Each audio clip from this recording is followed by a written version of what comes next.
Why do some houses sell so quickly over list price? People are jam-packed at the showings, and others just seem to sit there. Today, we're going to talk to you about the do's and don'ts of marketing your house. Great. Because marketing is where you create this line out the door, or nobody's going to be here at all. Pricing is like 90% of your market position. If you're not priced right, I don't care if you got, gold lining on your counters, okay?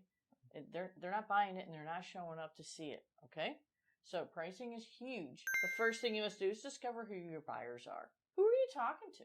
Right. Right? Is it the first-time home buyer? I mean, we're going to find those great first-time home buyer programs like Glen has. We're going to discover who the buyer are. Is it an upsizer? Or is it second home? Is it the downsizer who needs a maintenance-free living or just wants everything on one floor? Who is your buyer pool? Who are you talking to? If you're going to appeal only to people who need to fix up a home, then it's a very small buyer pool, right? Right. And you try to do as much as you can to get it as big as you can. And that's going to affect how you're going to advertise and market it, right? You need to create a sense of urgency. Now, the way I say that is pressure, pressure, pressure. Interesting. Yeah. So when I market a home, I market it for those one or two buyers who really, really have to have it. The more offers I collect, the more showings I have, right. The more showings I have, the more offers I collect, higher the price, and the better other terms in the offers, right. Like appraisals and inspections. So how do we create that sense of urgency? I know on the commercials you'll see call before midnight tonight, or do this by a certain time. You notice that when you watch TV. Only one left. Right. Right? Yeah. All that kind of stuff. So, the way we create urgency or pressure on these buyers is, number one, you need to put it in coming soon. Not for 2 or 3 weeks, by the way. Remember, a very emotional process.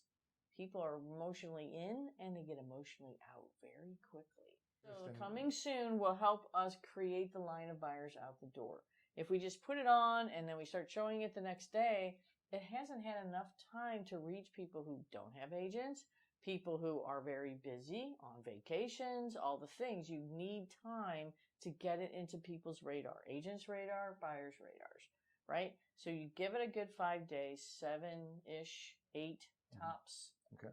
I've seen 10, but I wouldn't go any longer than that. You get it in the coming soon. And so that's how you build the interest. Then we also advertise an open house. Okay. On every one, there's an open house? There's no, but we don't always make it. Okay. Because it'll go under contract. Because it'll go under contract, but it drives people crazy to know that they've seen the house on a Thursday and you're going to wait till Sunday night to have an open house.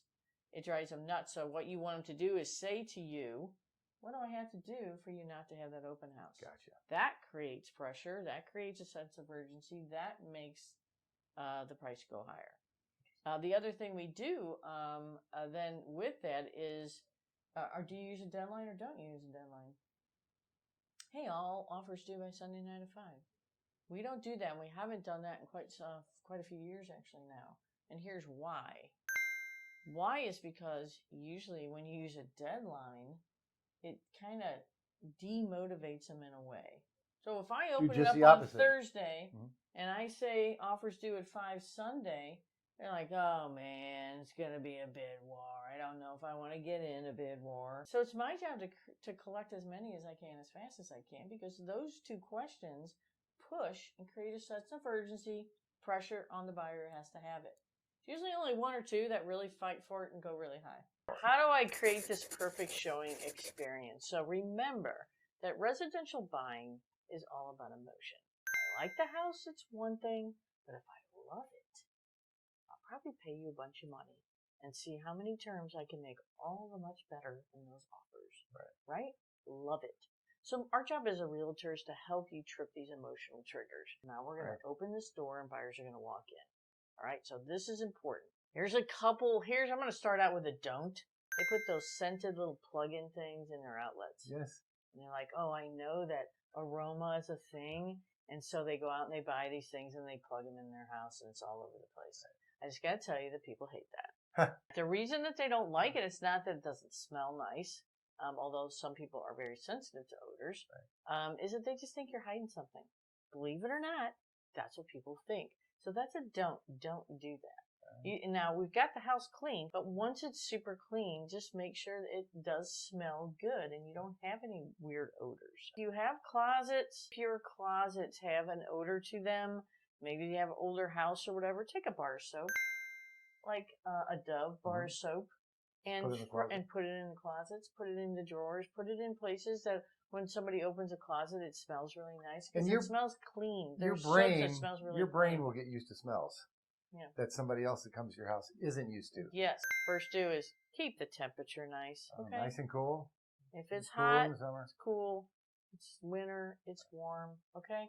If you have a second story, make sure that thing is cool. Do what you got to do to keep that second floor cool. Do not, in the summer, right? Wintertime's easy because heat rises, but the temperature is important. I want to be comfortable. I want to feel good, and I want you to keep the people in the house. The longer they're in the house, the more they're probably going to like it. Here's a do. You do want to have all your lights on, all your blinds open, unless when you open your blinds, it's not a very good view, right? So if you're just looking out at something like a busy street or something that's undesirable, then keep the blinds closed or just let a little bit of light in, all right? Every lamp on, every light on, make sure the bulbs are all the same. Don't have your pets running loose. Take your pets out if you at all possible. If not, go to the very lowest level of the house if you can. If you do have a lower level, then put them in a crate in a lower level or in a room in a lower level. Try not to have them on the main level if you can avoid it. A lot of people are scared of dogs, scared of the big bark, all the things. So don't let your pets run loose, that's for sure. Here's a little tip. Okay. Something you can do. You don't want all your bathroom stuff out. How am I going to make this house look like it's staged in? Rubbermaid tubs.